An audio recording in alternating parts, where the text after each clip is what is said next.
Suara perlawanan kembali menggema di tengah kota Bogor. Sekelompok mahasiswa yang tergabung dalam Kongres Mahasiswa menggelar aksi unjuk rasa di kawasan strategis Jalan Jenderal Sudirman, tepatnya di depan Starbucks, Kelurahan Sempur, Kecamatan Bogor Tengah, Jumat 10 April 2026 sore. Meski hanya diikuti sekitar 20 peserta, aksi yang dipimpin oleh Komara ini menyuarakan kritik keras terhadap pemerintah pusat, khususnya kepada Presiden Prabowo Subianto.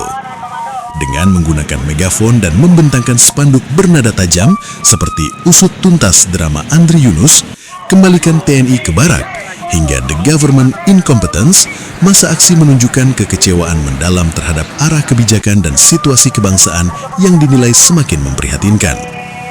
Dalam orasinya, massa menuntut adanya langkah nyata dari pemerintah dalam menyelesaikan berbagai persoalan nasional yang hingga kini dianggap belum menemukan titik terang. Aksi yang berlangsung di ruang publik tersebut tidak hanya menjadi simbol penyampaian aspirasi, tetapi juga cerminan meningkatnya kegelisahan di kalangan mahasiswa terhadap kondisi demokrasi dan tata kelola pemerintahan. Narasi yang diangkat pun tidak lagi bersifat normatif, melainkan langsung menyasar substansi persoalan, mulai dari dugaan ketidakmampuan pemerintah hingga tuntutan reformasi peran institusi negara. Kehadiran aparat di lokasi turut memastikan jalannya aksi tetap kondusif. Hingga kegiatan berakhir sekitar pukul 17.20 WIB, situasi terpantau aman dan tertib. Meski berlangsung singkat dan dengan jumlah massa terbatas, aksi ini menegaskan bahwa gelombang kritik dari kalangan mahasiswa belum surut. Justru, dengan isu-isu sensitif yang terus bergulir, potensi eskalasi gerakan dinilai masih terbuka lebar. Publik kini menanti, apakah suara-suara kecil seperti ini akan didengar sebagai peringatan atau kembali tenggelam di tengah dinamika kekuasaan. Robi Sonjaya, Palapa TV, mengabarkan.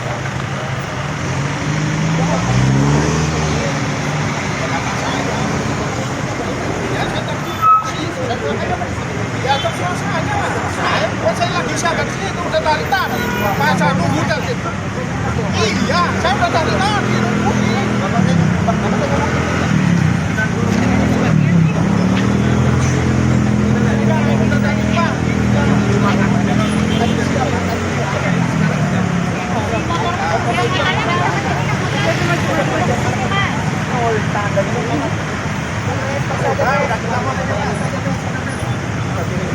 Yang hari ini untuk memegang kekuasaan, memegang kebijakan di negara ini. Karena pada hakikatnya negara kita adalah negara demokrasi, dan pada dasarnya demokrasi dalam bahasanya tergantung dari dua suku kata. Demos yang artinya kekuasaan dari kata yang terancam. Maka dari itu kekuasaan pada hari ini di Indonesia ini berada dalam tangan rakyat. Prabowo Subianto untuk tidak sekedar menyampaikan janji atau omong-omong, melainkan merealisasikan kebijakan yang bersifat kepada rakyat secara nyata dan teratur.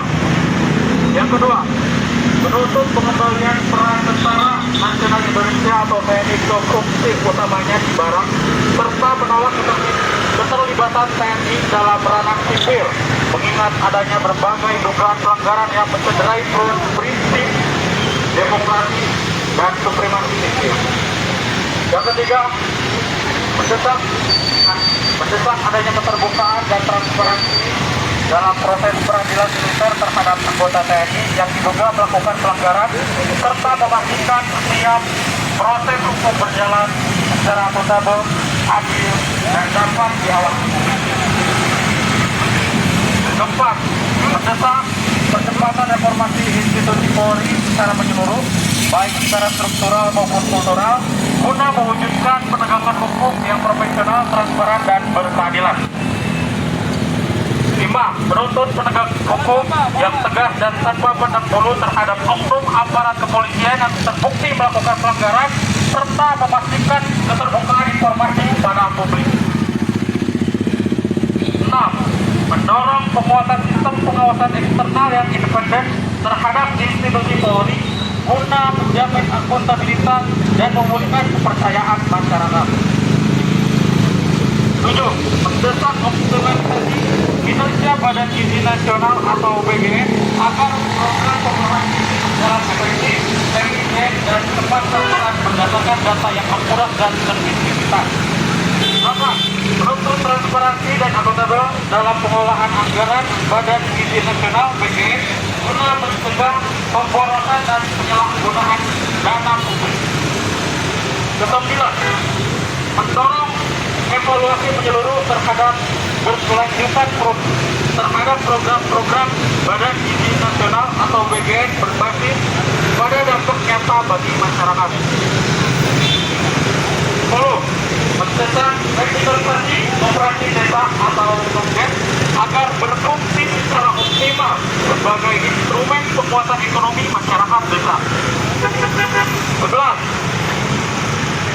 Menuntut peningkatan kapasitas sumber daya manusia dalam pengelolaan KOPDES atau operasi desa guna menciptakan tata kelola yang profesional dan berkelanjutan. 12. Mendorong pengawasan yang ketat, transparan, dan akuntabel terhadap operasional operasi desa atau KOPDES untuk mencegah praktik penyimpangan.